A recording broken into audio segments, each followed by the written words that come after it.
Hi everyone, Lorraine here. Today I'll be taking you through our integration stage, and in this video I'll show you how you can upload your CSV files.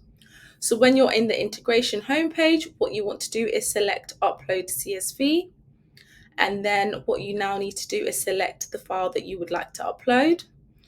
When you are exporting your Excel file, it's really important that you format it into the CSV format. This option allows you to work with desktop files that you have in Excel or from exported data that you have from other data tools. So now we need to configure the import. So you can choose the field delimiter. For this one, we're going to choose comma because we've saved our file as a CSV. And now I'm going to click import.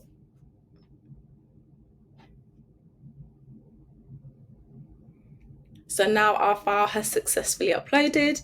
All you need to do is review the import. So you need to just check that the number of rows that are added to your team, that you're happy with that. And once you are, you just click confirm. And there it is, your CSV file has successfully uploaded. On the overview page, you can have a quick glance to see what the file is looking like. You can see when it was first created, the number of rows that are being used by it, and who created it.